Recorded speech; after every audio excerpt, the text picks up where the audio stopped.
Meus irmãos e irmãs, graça e paz da parte do nosso Senhor Jesus Cristo.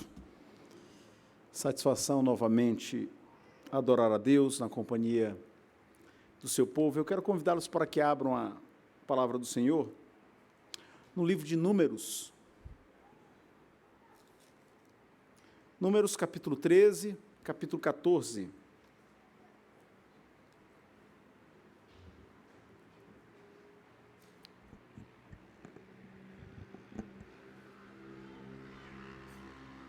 Números, capítulo 13 e capítulo 14.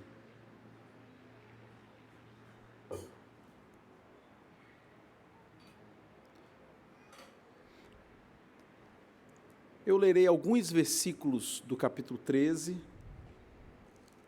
outros do capítulo 14 e outros durante o sermão. Portanto, Números 13, a partir do versículo 1. Diz assim a palavra de Deus: Disse o Senhor a Moisés: envia homens que espiem a terra de Canaã, que eu hei de dar aos filhos de Israel. De cada tribo de seus pais enviareis um homem, sendo cada qual príncipe entre eles. Enviou-os Moisés do deserto de Parã, segundo o mandado do Senhor. Todos aqueles homens eram cabeças dos filhos de Israel. Versículo 21, do mesmo capítulo. Assim subiram e espiaram a terra desde o deserto de Zim até Reobe, a entrada de Amate. E subiram pelo Negueb e vieram até Hebron. Estavam ali Aimã, Sesai e Talmai, filhos de Anak. Hebron foi edificada 7 anos antes de Zoã, no Egito. Depois vieram até ao vale de Escol, e dali cortaram um ramo de vide com um cacho de uvas, o qual trouxeram 2 homens numa vara, como também romãs e figos. Esse lugar se chamou o Vale de Escol, por causa do cacho que ali cortaram os filhos de Israel. Ao cabo de 40 dias, voltaram de espiar a terra. Caminharam e vieram a Moisés e a Arão, e a toda a congregação dos filhos de Israel no deserto de Parã, a Cádiz. Deram-lhes conta a eles e a toda a congregação, e mostraram-lhes o fruto da terra. Relataram a Moisés e disseram: fomos à terra a que nos enviaste, e verdadeiramente mana, leite e mel. Este é o fruto dela. O povo, porém, que habita nessa terra é poderoso, e as cidades muito grandes e fortificadas. Também vimos ali os filhos de Anak. Os amalequitas habitam na terra do Negueb. Os heteus, os jebuseus e os amorreus habitam na montanha. Os cananeus habitam ao pé do mar e pela ribeira do Jordão. Então Calebe fez calar o povo perante Moisés e disse: eia, subamos e possuamos a terra, porque certamente prevaleceremos contra ela. Porém, os homens que com ele tinham subido disseram: não poderemos subir contra aquele povo, porque é mais forte do que nós. E diante dos filhos de Israel, infamaram a terra que haviam espiado, dizendo: a terra pelo meio da qual passamos a espiar é terra que devora os seus moradores, e todo o povo que vimos nela são homens de grande estatura. Também vimos ali gigantes. Os filhos de Anak são descendentes de gigantes, e éramos aos nossos próprios olhos como gafanhotos, e assim também o éramos aos seus olhos. Levantou-se, pois, toda a congregação e gritou em voz alta, e o povo chorou aquela noite.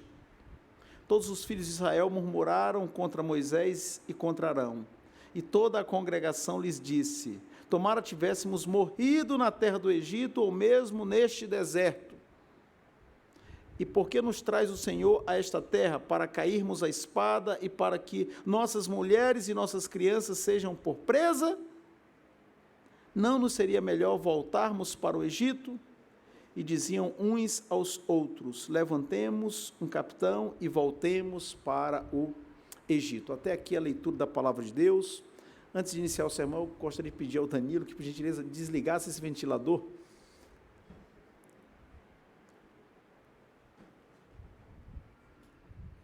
Muito obrigado, irmão. Já oramos, Danilo orou, que Deus nos abençoe na compreensão da sua palavra. O sermão de hoje tem por título Os Efeitos da Incredulidade e está baseado em outros 2 sermões que eu tive a oportunidade de ler. Um do pastor estadunidense Warren Wiersbe e outro do pastor Hernandes Dias Lopes. Portanto, o que eu vou expor hoje, muito do que eu vou dizer, está baseado nos sermões desses pastores. Cádiz Barneia, ou simplesmente Cádiz, lugar que dista 165 quilômetros do Monte Sinai, aquele monte onde Moisés recebeu a revelação da lei de Deus. Grave este nome, Cádiz. Foi nessa região, que fica na fronteira entre o Egito e o atual território de Israel, que uma geração inteira de judeus perdeu o privilégio de habitar na terra prometida, Canaã, a terra que mana leite e mel. Foi em Cádiz que toda uma geração perdeu esse privilégio.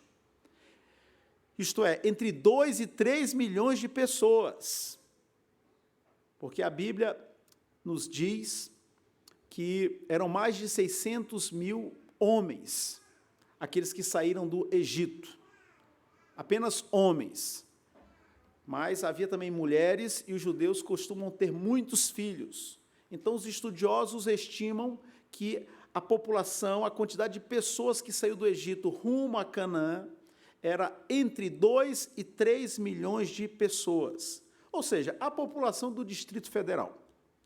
Segundo o censo de 2010, havia no Distrito Federal 2 milhões e 51 mil pessoas, arredondando. E segundo o levantamento inicial do censo de 2022, no Distrito Federal são 2 milhões e 823 mil pessoas, informação enviada pelo IBGE ao Tribunal de Contas no último dia 28. Ou seja, de 2010 até 2022, segundo o IBGE, houve um aumento considerável da população do Distrito Federal. Praticamente a população do Distrito Federal foi enterrada no deserto, rumo a Canaã. Cádiz era para ser um local de passagem, mas foi transformado em cemitério.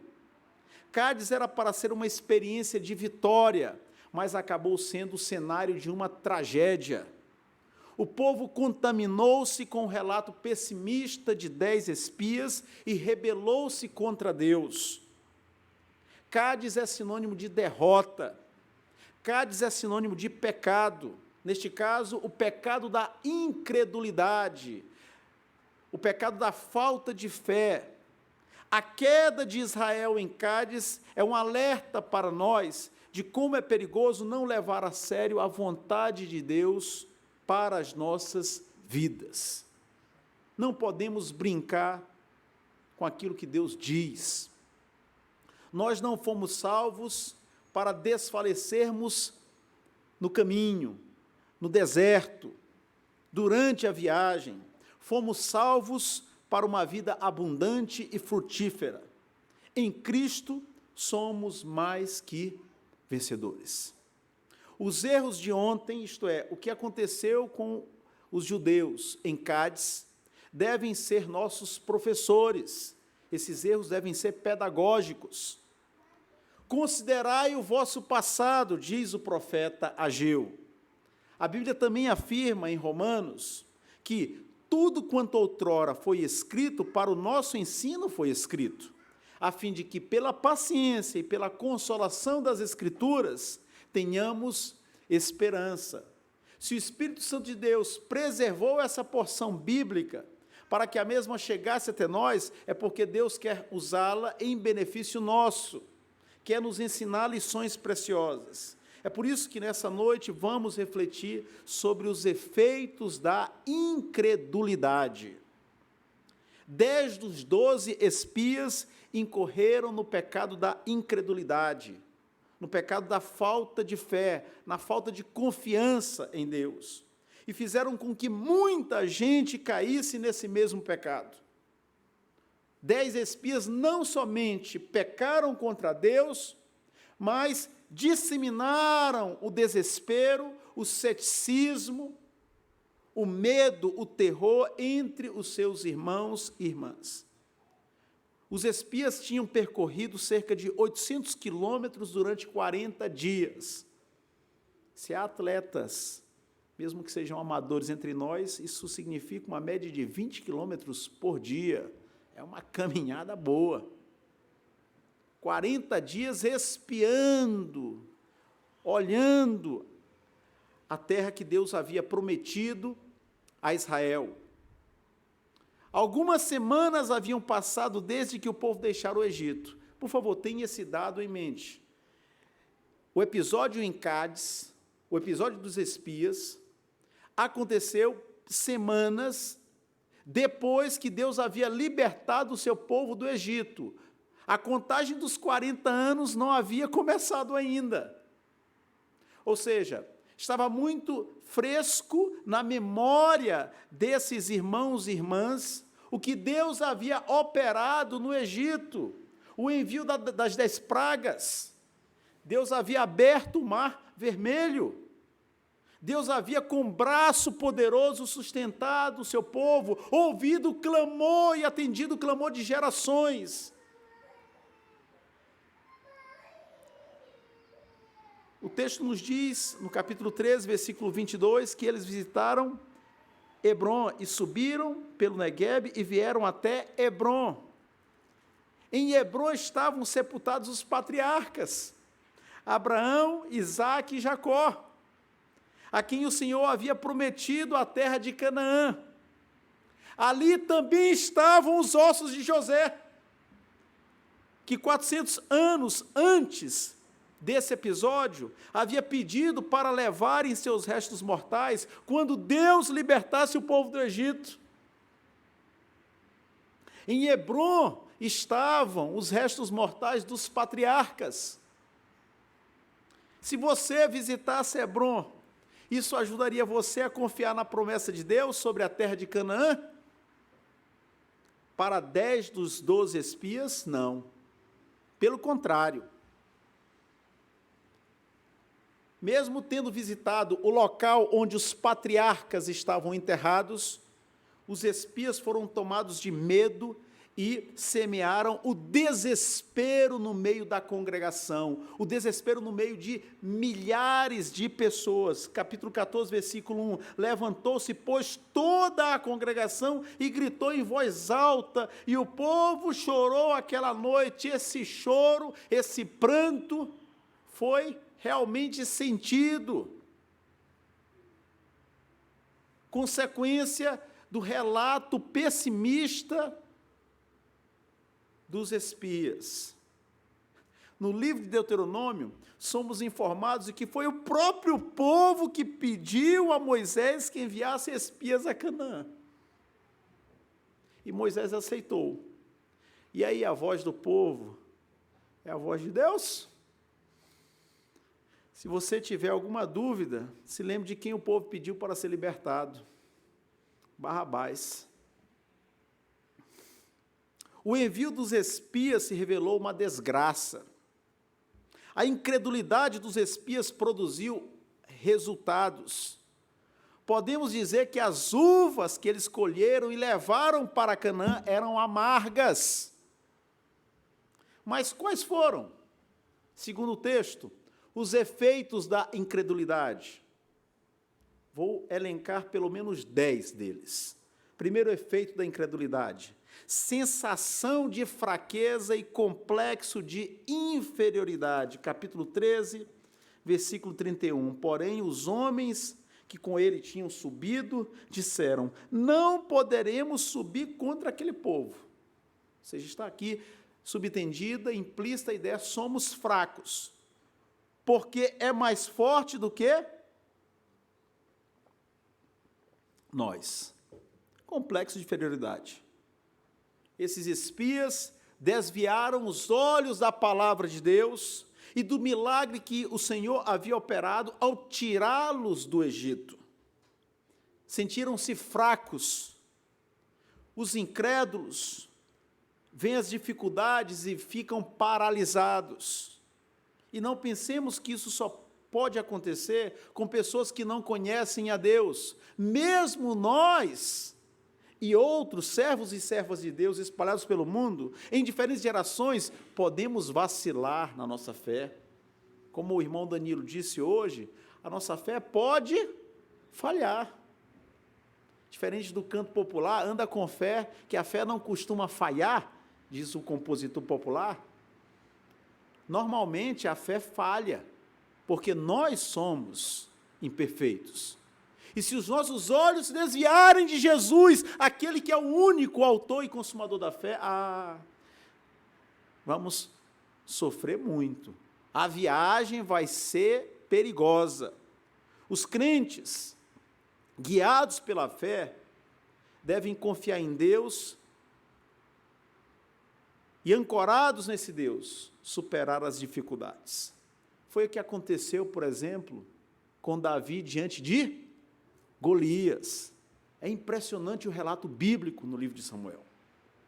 Todo um exército de israelitas, e Golias se apresentava 2 vezes ao dia, ofendia Israel, ofendia o Deus de Israel, e não havia um homem, um soldado, para confiar no Senhor, se apresentar e enfrentar Golias. Mas Davi, que havia aprendido a depender do Senhor, quando cuidava das ovelhas do seu pai Jessé, quando teve que enfrentar um urso, quando teve que enfrentar um leão, um homem acostumado a confiar no Deus de Israel, disse: eu vou contra ti em nome do Senhor dos Exércitos. E nós sabemos o desfecho da história. Meteu-lhe uma pedrada na testa, com a arma que ele costumava usar, funda, e Israel saiu vitorioso. Davi não sucumbiu ao medo, não se sentiu pequenininho, não se sentiu um insignificante diante de Golias. Por quê? Porque os seus olhos estavam postos no Deus de Israel. Se os nossos olhos estiverem postos no Deus de Israel, nós não vamos confiar em nossa força, até porque ela é fraquinha. Nós vamos na confiança de que esse Deus é poderoso. E segundo a sua vontade, Ele abre portas, Ele prepara o caminho e nos dá a vitória segundo a sua boa e perfeita vontade. Segundo efeito da incredulidade, já mencionamos a sensação de fraqueza e o complexo de inferioridade. Segundo efeito, pessimismo, versículo 32 do mesmo capítulo 13. E diante dos filhos de Israel, informaram a terra que haviam espiado, dizendo: a terra pelo meio da qual passamos a espiar é terra que devora os seus moradores. Imaginem vocês a reação do povo ouvindo esse relato, daqueles que eram os cabeças da nação, os príncipes. E todo o povo que vimos nela são homens de grande estatura, misericórdia. Como é que eu vou para uma batalha sabendo que os meus oponentes, que os meus adversários, que o exército inimigo conta com gigantes?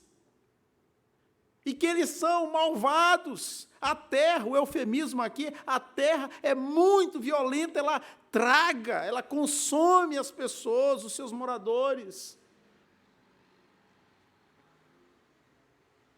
Pessimismo é a tendência de ver as coisas de forma negativa. Para o pessimista, o céu sempre está nublado.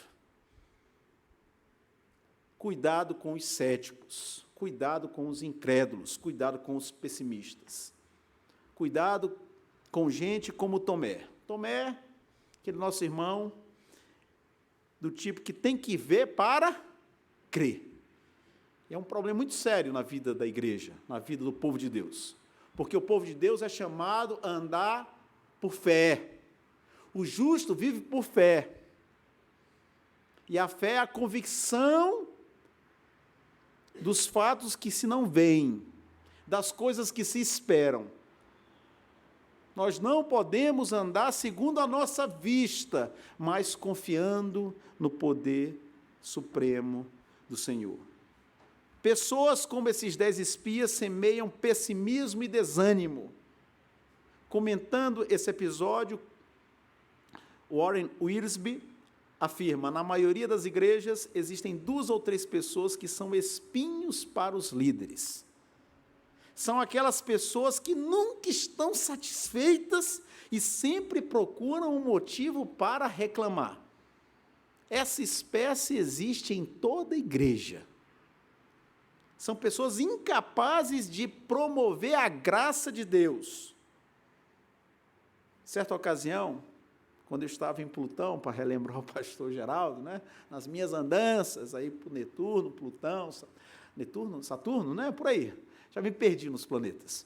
Enfim, nós realizamos na igreja onde eu fui pastor, não vou dizer onde, porque quando a coisa não é muito edificante, a gente omite os detalhes. Quando a coisa é boa, a gente entrega o nome completo, o endereço. Numa igreja onde eu fui pastor, fizemos um acampamento. Não foi nem um acampamento, minto. Foi um dia no sítio. E aí chegamos no sítio e, por um descuido do pessoal da Comissão de Programação e Eventos, houve um problema de comunicação. Nós pensávamos que, chegando no sítio, haveria café da manhã para todo o povo. E a verdade é que não havia café da manhã. Nós, da igreja, deveríamos ter providenciado o café da manhã. E havia um irmão, uma verdadeira bênção, para não dizer o contrário, que, indignado, mal-humorado, começou a reclamar, começou a fazer um fuzuê, não sei se vocês conhecem a expressão. Criou uma tempestade, porque não havia café da manhã. Como é que a igreja traz o povo para o sítio? E não se preocupa, não atenta para o café da manhã. Pessoal, eu vou resumir a história. Naquela ocasião, Deus, em sua graça, me deu sabedoria, me deu discernimento para lidar com aquela situação. Toda a glória ao Senhor. Deus me fez perceber que todo o tumulto era causado por uma pessoa, justamente essa. O que eu fiz? Eu fui falar com a dona do sítio, que morava na casa, né, perto ali do espaço que nós estávamos ocupando. Falei: senhora, aconteceu isso, por acaso a senhora teria um pouco de leite, um café, pão, eu sei que a senhora não vai ter, mas bolacha ou biscoito, né? Parece que aqui dizem biscoito, certo? A minha esposa é daqui, não é? Às vezes eu falo bolacha, não, aqui se diz biscoito, enfim. Como você diz aí, segundo o seu costume? Ela: sim, eu tenho. E aí eu chamei aquele irmão discretamente, coloquei ele num local e nós servimos aquele irmão café, leite e biscoito, ou bolacha. Gente, a calmaria veio, se manifestou. Porque com os demais a gente conseguiu contornar a situação, enquanto esperávamos o grupo que foi na cidade, que estávamos num sítio afastados, comprar pão e trazer o necessário para servir o café da manhã. Então, muito cuidado com gente cri-cri, com gente pessimista, com gente que só vê o lado difícil das coisas, com gente que tem dificuldade de contemplar a vida com as lentes da graça. Normalmente esse tipo de pessoa é legalista, normalmente esse tipo de pessoa não irradia a alegria e a paz que deve estar impregnada em nossa vida como filhos e filhas de Deus. Outro efeito da incredulidade: autodepreciação. Versículo 33, primeira parte. Também vimos ali gigantes, e éramos aos nossos próprios olhos como gafanhotos, ou seja, baixa autoestima. Se consideraram como gafanhotos. Meus irmãos, no capítulo 13, versículo 2, é dito o seguinte, segunda parte: de cada tribo de seus pais enviareis um homem, sendo cada qual príncipe entre eles. Esses espias eram príncipes, eram os representantes de cada tribo, e esses príncipes, que eram líderes, que tinham virtudes, agora se viam como gafanhotos. Que metamorfose, que mudança de príncipes para gafanhotos. Autodepreciação. Outro efeito, a visão distorcida da realidade. Segunda parte do versículo 33. E assim também o éramos aos seus olhos. Mentira, eles não tiveram a oportunidade de conversar com os supostos gigantes, com o povo daquela terra. E disseram, somos gafanhotos aos olhos daquela nação. Se eles são gigantes, segundo essa perspectiva, nós somos anões, somos pequeninos. Eles não podiam dizer isso, mas quando as pessoas estão amedrontadas, o medo transforma o miau do gato em rugir de leão. Quando a pessoa está amedrontada, o miau do gato é o rugir do leão. Então, uma visão distorcida da realidade. Desespero, capítulo 14, versículo 1. Levantou-se, pois, toda a congregação e gritou em voz alta. Não foi um choro baixo, não foi um choro contido, foi um choro doído, sofrido, e o povo chorou aquela noite. Não foi um choro de um momento, de um instante. Varou a madrugada. O povo tinha memória curta. Semanas antes, os israelitas cantaram, depois de cruzar o Mar Vermelho. Escutem o que eles haviam cantado. Isso está registrado no livro de Êxodo. Ora, os príncipes de Edom se perturbam, dos poderosos de Moabe se apodera temor, esmorecem todos os habitantes de Canaã. Sobre eles cai espanto e pavor. Pela grandeza do teu braço, emudecem como pedra, até que passe o teu povo, ó Senhor, até que passe o povo que adquiriste. Tu o introduzirás e o plantarás no monte da tua herança, no lugar que aparelhaste, ó Senhor, para a tua habitação, no santuário, ó Senhor, que as tuas mãos estabeleceram. Entusiasmados, empolgados, contentes, agradecidos a Deus pelo que Ele havia realizado na libertação do povo do Egito, cantaram, Senhor. Os habitantes de Canaã se esmorecem, tremem na base. O Senhor nos introduzirá na terra que tem por herança. Mas, diante do relatório pessimista dos espias, agora eles olhavam para os inimigos e choravam de medo, de desespero. Sexto efeito da incredulidade, murmuração, capítulo 14, versículo 2. Todos os filhos de Israel murmuraram contra Moisés e contra Arão. Em vez de se voltarem para o Senhor, essas pessoas começaram a reclamar contra Moisés e Arão. Alguém tem que pagar a culpa. E a culpa aqui vai ser de Moisés e Arão. Eles são os líderes. Foram eles que dirigiram, conduziram a viagem. Outro efeito, ingratidão e insolência para com Deus. Ainda no versículo 2 do próprio capítulo 14, e toda a congregação lhes disse, tomara tivéssemos morrido na terra do Egito, ou mesmo neste deserto. Meus irmãos, no Egito essas pessoas eram escravas. No Egito elas clamavam pela intervenção de Jeová, clamavam pedindo que Deus as acudisse. E agora essas pessoas tinham saudade do Egito. Precisamos ter cuidado com as nossas palavras, para não murmurar, para não sermos mal agradecidos, ingratos, insolentes para com o Senhor. Oitavo efeito da incredulidade, rebelião contra Deus, versículo 3. E por que nos traz o Senhor a esta terra? Para cairmos à espada e para que nossas mulheres e nossas crianças sejam por presa. Não nos seria melhor voltarmos para o Egito?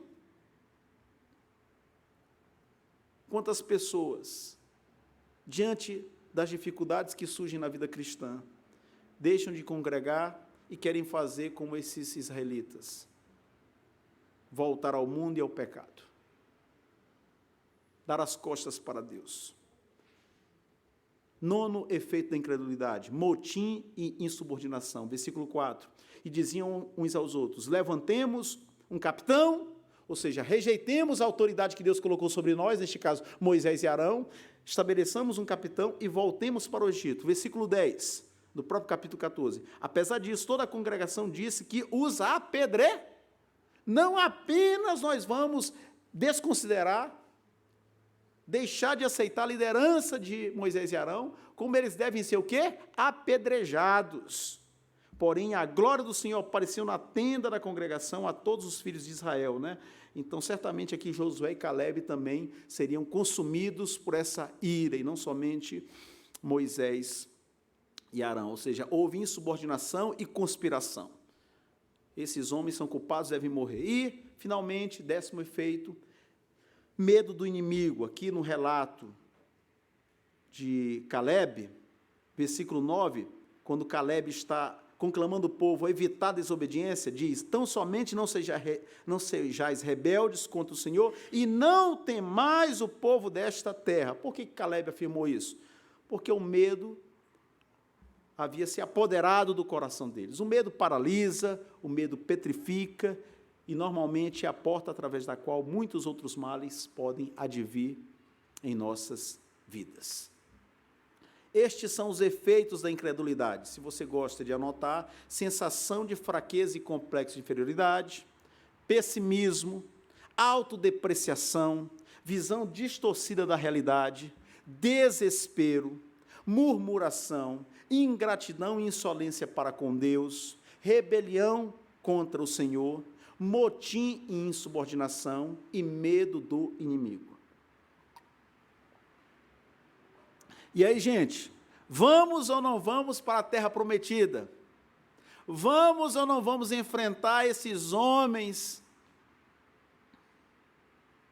de Canaã? A boa notícia é que, além dos efeitos da incredulidade, o texto bíblico nos apresenta o remédio contra esse mal. Depois de ver a desgraça, temos o Evangelho, a boa nova, a solução para o nosso pecado. Qual é o remédio? Quais são os elementos que constituem a solução, o remédio, o antídoto para a incredulidade? Primeiro elemento: quebrantamento diante de Deus. Quando você olhar para os lados, quando você olhar ao seu redor, quando você tiver esgotado todas as possibilidades e não encontrar saída, é que chegou a hora de você se prostrar, se ajoelhar, se quebrantar diante de Deus e dizer: Senhor, sempre foi por Tua graça, é agora mais do que nunca. Vejam qual foi a reação de Moisés e Arão, versículo 5 do capítulo 14. Então Moisés e Arão caíram sobre o seu rosto perante a congregação dos filhos de Israel. Colocaram o rosto no pó, certamente aqui em atitude de oração. A primeira arma de combate dos filhos e filhas de Deus é a oração. Aqueles que assistiram a aula hoje pela manhã na nossa escola dominical, viram que quando Pedro e João estavam no cárcere, na prisão, a igreja estava em oração, intercedendo pela vida dos irmãos, intercedendo por sua caminhada. A oração nos lança aos pés do Senhor e nos prepara para enfrentar as adversidades com os recursos divinos. O texto também diz no versículo 6, e Josué, filho de Nun, e Calebe, filho de Jefoné, dentre os que espiaram a terra, rasgaram as suas vestes. Era um costume dos judeus, rasgavam suas roupas. Josué e Calebe rasgaram suas roupas para expressar vergonha, raiva, descontentamento para com a atitude dos 10 espias. Rúben rasgou suas vestes. Em outra ocasião, Jacó rasgou suas vestes, Jó rasgou suas vestes, Mordecai rasgou suas vestes, o rei Josias rasgou suas vestes quando ouviu a palavra de Deus. Não é necessário que você rasgue as suas roupas, mas é necessário que nos humilhemos na presença de Deus. Busquemos no Deus dos céus a solução para os problemas da terra. Como Neemias, que quando estava em Susa, capital da Pérsia, ao receber o relatório da situação de Jerusalém e a miserável condição dos moradores de Jerusalém, Neemias se assentou, chorou e jejuou, e clamou ao Deus dos céus. E se nós estudamos bem o capítulo 1 de Neemias, vamos notar que entre o momento em que Neemias recebe o relatório sobre Jerusalém e os seus moradores, e o momento no qual ele se apresenta ao rei para pedir autorização para ir a Jerusalém, se haviam passado 4 meses. Durante 4 meses, Neemias esteve buscando a Deus, refletindo, orando. O escritor irlandês C.S. Lewis afirmou que as pessoas que mais fizeram na terra foram as pessoas que pensaram nos céus. Devemos buscar nos céus, em Deus, a resposta para os dilemas da terra. Segundo elemento que constitui esse remédio contra a incredulidade: crer na palavra de Deus. A palavra de Deus não pode voltar vazia. Passarão os céus e a terra, mas a minha palavra, afirma Jesus, não passará, ela permanecerá. Notem o versículo 7. E falaram Josué e Calebe a toda a congregação dos filhos de Israel, dizendo: a terra pelo meio da qual passamos a espiar é terra muitíssimo, o quê? Boa. Deus havia dito que aquela terra era boa. Terra que emana leite e mel. Em vez de confiar no relato infame, diabólico de 10 espias, que diziam que não era terra boa, que era uma terra que tragava os moradores, essa geração deveria ter atentado àquilo que Deus havia dito, que era uma terra boa, a terra que era a sua herança, a terra que seria dada àquela geração, em cumprimento à sua promessa a Abraão, a Isaque e a Jacó. O Senhor já havia dito isso e afirmado que lhes daria a vitória. Mas essa geração teria que lutar. Não existe sucesso sem luta. Não há recompensa sem fidelidade ao Senhor. Meu irmão, minha irmã, seja fiel em seus votos para com Deus. Honre aquilo que você prometeu ao Senhor. No dia do seu casamento, você prometeu ser fiel ao seu cônjuge. Quando você trouxe os seus filhos para serem batizados, você jurou educá-los na fé e ser um exemplo de santidade moral para eles. Se o Senhor tem dado a você saúde, trabalho e a condição de ter um salário, devolva ao Senhor aquilo que é dele, a primícia. Aquilo que você fala com Deus em oração, leve em consideração. Se você não tem o costume de anotar os seus pedidos, eu sugiro que você faça isso, a não ser que você tenha uma boa memória. Quantas vezes nós falhamos em relação àquilo que dizemos a Deus, inclusive quando cantamos certos hinos aqui na igreja, certas canções, fazemos afirmações poderosíssimas. Devemos ter muito cuidado para ser coerentes com aquilo que nós juramos e cantamos. Devemos manter nossa fidelidade ao Senhor através da observância à sua palavra. O salmista guardava no coração a palavra de Deus para não pecar contra o Senhor. Terceiro elemento desse remédio: mostre os meios pelos quais a vitória pode ser alcançada. É muito fácil apontar os problemas. É muito fácil dizer assim: isso aqui está errado. Olha, eu não gostei do pessoal da música hoje, o pessoal deixou a desejar, não estou mandando nenhuma indireta, tá, pessoal?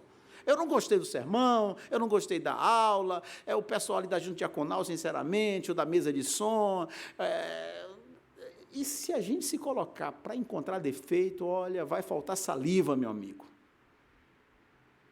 Mas nós temos que ser capazes de também mostrar qual é o caminho para que os problemas sejam solucionados. Versículo 8. Se o Senhor se agradar de nós, disseram Josué e Calebe, então nos fará entrar nessa terra e nula dará a terra que mana leite e mel, não mal.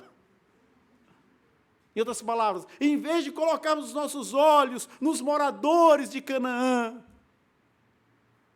no que se comenta sobre eles, nas redes sociais da época, nos voltemos para o Senhor, nos humilhemos, porque se o Senhor se agradar de nós, seremos invencíveis, não vamos perder essas batalhas, essa guerra já é nossa, mas é necessário lutá-la. Isso aconteceu, por exemplo, nos dias de Josué. Deus havia ordenado o povo para lutar e se apoderar da cidade de Ai. O povo foi e tomou uma surra. E o desânimo sobreveio sobre o povo. Josué se humilhou na presença de Deus, ficou diante da arca, clamou, e Deus revelou que havia pecado no meio de Israel. Acã se havia apoderado de coisas profanas, havia feito algo que Deus havia proibido. Quando Acã e o pecado foram eliminados do meio de Israel, o povo voltou ao campo de batalha e saiu vitorioso. Portanto, irmãos, o problema não é o seu ambiente laboral, de trabalho. O problema não é o filho, que é muito danado. O problema não é a igreja, o pastor, o som. Essas coisas podem ter, e às vezes, normalmente têm, alguma carga de dificuldade, de desafio, ou até mesmo de complexidade. Mas a questão maior e principal é como está a nossa relação com Deus, porque se a nossa relação com o Senhor estiver em dia, teremos os recursos espirituais para lidar com as adversidades, com os desafios, com as provações, e para glorificar a Deus em meio a essas batalhas e lutas. Outro elemento nesse processo de enfrentamento da incredulidade: interceda pelos demais. Foi o que Moisés e Arão fizeram. Versículo 13 do capítulo 14, respondeu Moisés ao Senhor: os egípcios não somente ouviram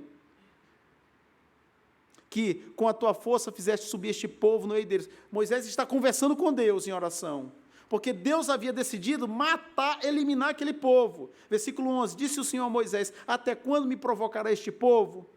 E até quando não crerá em mim, a despeito de todos os sinais que fiz no meio dele? Com pestilência o ferirei e o deserdarei, e farei de ti povo maior e mais forte do que este. Ou seja, Moisés, eu vou deletar todo mundo aqui, e a partir de ti eu vou fazer uma nova nação. E Moisés se apresenta, intercede e fala: não, Senhor, não faça isso, porque os egípcios não somente ouviram que com tua força fizeste subir este povo do meio deles, mas também, versículo 14, o disseram aos moradores desta terra, ouviram que tu, ó Senhor, estás no meio deste povo, que face a face, ó Senhor, lhes apareces, tua nuvem está sobre eles, e vais adiante deles, numa coluna de nuvem de dia e numa coluna de fogo de noite. Se matares este povo como a um só homem, as gentes, pois, que antes ouviram a tua fama dirão: não podendo o Senhor fazer entrar este povo na terra que lhe prometeu com juramento, os matou no deserto. Agora, pois, rogo-te que a força do meu Senhor se engrandeça, como tens falado, dizendo: o Senhor é longânimo e grande em misericórdia, que perdoa a iniquidade e a transgressão, ainda que não inocente o culpado, e visita a iniquidade dos pais nos filhos até a terceira e quarta gerações. Perdoa, pois, a iniquidade deste povo, segundo a grandeza da tua misericórdia, e como também tens perdoado este povo desde a terra do Egito até aqui. Tornou-lhe o Senhor, segundo a tua palavra, eu lhe perdoei. Interceda, ore pelos adversários, pelas pessoas difíceis. Elias orou e não choveu por 3 anos e meio. Elias voltou a orar e a chuva caiu na terra. A oração tem o poder de nos fazer aceitar a vontade de Deus com alegria e paz. Jamais creia que a oração muda os planos de Deus. Não creia nisso, a oração não muda os planos de Deus. Ah, pastor, mas eu me lembro de alguns registros no Antigo Testamento de pessoas que oraram e Deus mudou. Não é bem por aí. No outro dia a gente pode trabalhar esse tema na escola dominical. A vontade de Deus é perfeita, é boa, perfeita e agradável. Deus não é homem, não é ser humano como nós, para que mude de vontade. A oração, portanto, muda a nós. Por quê? Porque nos prepara para aceitar com regozijo espiritual a vontade de Deus. Quando nós lemos sobre a vida de Jó, a cura espiritual dos amigos de Jó, aqueles que apresentaram uma teologia, a teologia dos amigos de Jó era a teologia do toma lá da cá. Jó, tu estás sofrendo o que estás porque tu pecaste. E Deus, no final, disse que eles falaram bobagem. Disseram que não entendiam. Eles foram curados quando Jó intercedeu por eles. Isso nós vimos, eu e meus irmãos, na nossa própria casa, no nosso próprio lar. Minha mãe orou pela vida e pela conversão do meu pai durante mais de 30 anos. Meu pai tinha problemas sérios com a bebida. Meu pai traía minha mãe descobriu muitos casos, muitas relações extraconjugais do meu pai. E a minha mãe orou durante mais de 30 anos, até que um dia, não por causa das orações da minha mãe, Deus decidiu usar as orações da minha mãe para cumprir o seu propósito e converter o meu pai. Tem gente difícil no meio da família? Pouco, né? Gente difícil no trabalho? Na igreja? Ore, interceda, coloque a vida dessa pessoa no altar de Deus, e você vai perceber que Deus vai trabalhar e vai fazer um milagre na sua própria vida, porque vai te passar, vai te ensinar a ver essa pessoa com outros olhos, com olhos de misericórdia. Deus vai adubar o terreno do teu coração, para que você não responda com a foice, na carnalidade, na brutalidade, mas para que você use as armas espirituais. Foi o que aconteceu. Moisés intercedeu, e Deus escutou e atendeu a oração de Moisés, e decidiu não eliminar, não destruir aquele povo imediatamente. Finalmente, como último recurso, último elemento desse antídoto contra a incredulidade, aceite as consequências do pecado. O perdão de Deus não elimina as consequências da nossa desobediência. O que aconteceu? Versículo 25. Ora, os amalequitas e os cananeus habitam no vale. Mudai amanhã de rumo e caminhai para o deserto, pelo caminho do Mar Vermelho. Por causa do pecado dessa geração, Deus mudou o quê? A rota. Sabe o que aconteceu? Para cada dia de rebelião, quantos dias os espias ficaram olhando a terra? Quantos? 40, certo? Para cada dia de incredulidade, 1 ano de castigo. 40 anos, o quê? Perambulando, sabe, galinha que anda em círculo, girando. Uma viagem que deveria demorar algumas semanas, demorou 40 anos, por causa da incredulidade do povo. Versículo 33, vossos filhos serão pastores neste deserto 40 anos, e levarão sobre si as vossas infidelidades, até que o vosso cadáver se consuma neste deserto, segundo o número dos dias em que espiastes a terra, 40 dias, cada dia representando um ano, levareis sobre vós as vossas iniquidades 40 anos, e tereis experiência do meu desagrado. Não serão eliminados, não serão destruídos, mas ficarão durante 40 anos. Irmão, deserto não faz climinha agradável, não.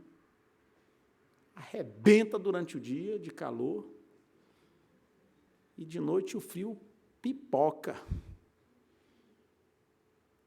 Deserto tem cada espécie, tem cada víbora no deserto. Deserto não tem abundância de água, não, meu querido. Se fosse bom viver no deserto, os desertos aí espalhados pelo mundo estariam lotados, repletos de gente. O povo normalmente foge do deserto. Outra consequência, não entraram na terra prometida. Versículo 29 do capítulo 14. Neste deserto cairá o vosso cadáver, como também todos os que de vós foram contados segundo o censo, de 20 anos para cima, os que dentre vós contra mim murmurastes. Não entrareis na terra a respeito da qual jurei que vos faria habitar nela, salvo Calebe, filho de Jefoné, e Josué, filho de Num. E os líderes foram condenados, versículo 36, os homens que Moisés mandara a espiar a terra, e que voltando fizeram murmurar toda a congregação contra ele, informando a terra, esses mesmos homens que infamaram a terra, morreram de praga perante o Senhor. Finalmente, última consequência do pecado, a autoconfiança, a prepotência, a soberba, a presunção, foi coroada com derrota. Do versículo 39 até o versículo 45, aqui o texto narra uma luta, uma batalha, e o povo foi derrotado. Então, os efeitos do pecado devem ser enfrentados, devem ser assumidos. Não vai morrer, mas vai carregar algumas marcas no corpo, na alma, e vai ter que lidar com as consequências. Então, esses são os elementos que constituem um remédio contra a incredulidade: quebrantamento diante de Deus, crer na palavra do Senhor, mostrar, ou nesse caso, colocar em prática os meios para que a vitória seja alcançada, interceder pelos demais e aceitar as consequências do pecado. Cádiz continua existindo, não mais como um lugar, mas sim como uma condição. Tem gente que nunca saiu de Cádiz, tem pessoas que relutam em crer em Deus, em entregar sua vida a Jesus Cristo, que continuam acreditando que vencerão por sua força ou capacidade. E há outros, inclusive cristãos, que estão há 10, 20, 30, 40 ou mais anos na fé, mas ainda não amadureceram. Ainda são meninos e meninas espiritualmente falando. Meus irmãos e irmãs, necessitamos urgentemente de Jesus Cristo. Uns como Salvador e outros como o verdadeiro Senhor, isto é, aceitar o seu senhorio. Como vencemos a incredulidade? Através da fé. A fé é um dom de Deus. Numa ocasião, os discípulos disseram: Senhor, aumenta-nos o quê? A fé. A fé vem pelo ouvir, e ouvir o quê? A palavra de Deus. Jesus é o autor e consumador da fé. Ele é o bom pastor. Qual é a sua reação à adversidade? Qual é a sua reação aos que habitam a terra de Canaã? Você foge de Deus ou em direção a Deus? O evangelista Moody disse que a verdadeira fé é a fraqueza humana sustentada pela força de Deus. A verdade é que todos nós somos fraquinhos espiritualmente, mas se formos sustentados pela boa mão do Senhor, essa fé será preservada. E aquele que começou a boa obra em nós vai completá-la. Os incrédulos caíram no deserto, mas Calebe e Josué, não. Deus honra aqueles que lhe são fiéis. A fé é um dom de Deus, por isso Paulo afirma: porque pela graça sois salvos mediante a fé. Isto não vem de vós, é dom de Deus, não de obras, para que ninguém se glorie. Vamos orar? Senhor, louvado seja o teu nome, porque a salvação não é por obras nossas. Não é alcançada por obras nossas e também não é perdida por obras nossas. Se assim fosse, estaríamos perdidos, Senhor.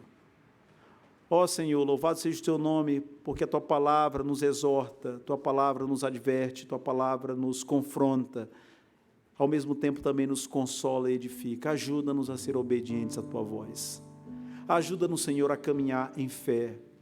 Ajuda-nos, Senhor, a viver ancorados e firmados nas promessas do Evangelho. Ó Espírito Santo, aviva em nós as palavras de Jesus. Ó Deus, ajuda-nos a tomar a sério os nossos deveres e responsabilidades diante de Ti, a fim de que a nossa fé seja alimentada, seja fortalecida através dos recursos que o Senhor já dispôs a todos nós, e que haja conversão entre nós. Conversão tanto no sentido de um encontro único e especial com Jesus, como conversão no sentido de retornar, voltar e recomeçar, Senhor. Porque diariamente devemos nos converter ao Senhor, devemos voltar ao Senhor. Ajuda-nos, Pai. Em nome de Jesus. Amém.